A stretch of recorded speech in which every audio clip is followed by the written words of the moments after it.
اهلا بحضراتكم من جديد. طبعا كلكم مش عايزين تسيبوا علي معلول ولا انا ولا الكابتن خالد بيبو، لكن تعال نعيش شويه مع ارقامك يا علي، لانه انا بعتقد ارقام اسطوريه. وانت جاي مصر وانت جاي النادي الاهلي، كنت متوقع ان انت تحقق الارقام دي؟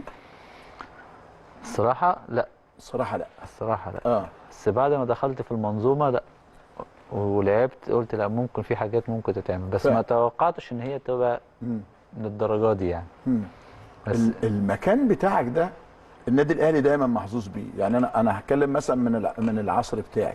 كابتن ربيع ياسين كان حاجه أكيد. عظمه من العظماء. يعني انا بتكلم عن النادي الاهلي، في كتير خارج النادي الاهلي كانوا ممتازين، لكن بتتكلم هنا في ربيع ياسين، بتتكلم في سيد معوض، بتتكلم في جilberto. مين تاني يا كابتن؟ ياسر ريان. لا، ياسر ما كانش باك ليفت. ياسر عمارة. كان محمد جناح. عمارة. محمد عمارة. اه يعني اسماء تقيله محمد جدا. عبد الوهاب الله يرحمه. محمد عبد الوهاب على رحمه الله. يعني انت كنت خايف من المقارنات مثلا؟ كنت يعني دارس تاريخ النادي الاهلي بالتاكيد يعني. لا، انا كنت بحب اتفرج على كابتن سيد معوض. سيد معوض ده قبل ما تيجي الاهلي؟ قبل ما اجري الاهلي بجد والله؟ والله. وكان انت بتابع الاهلي يعني اصلا؟ لا، انا بحب اتفرج عليه هو مع منتخب مصر او حلو.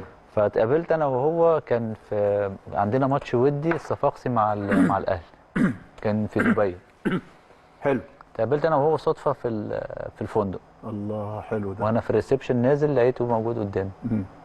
ما تعرفوش بعض؟ ما اعرفوش بعض، فرحنا سلمت عليه. قلت له انا عايز اسلم عليك وبتاع، فقال لي انا نفسي تيجي الاهلي. انت بتتكلم جد؟ والله العظيم. قال لي انا بحبك وبتفرج عليك وعايزك تيجي الاهلي.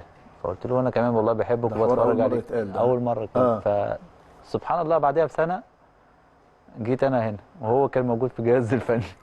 هو كان ساعتها كان مع كابتن كان ساعتها في الجهاز، ما كانش بيلعب. لا، كان بطل. كان بطل. بعدها اتقابلنا هنا لما جيت انا 2016، وجوه جه بعدها كابتن حسام البدري، كان هو موجود في الجهاز بتاع كابتن حسام. انت انضميت اول سنه كان مع كابتن حسام؟ لا، اول ما انضميت كان مع مستر مارتن يول. قعد شويه وبعدها جه كابتن حسام. بس انت من ساعه ما انضميت اساسي في النادي الاهلي؟ من ساعه ما جيت الحمد لله. كم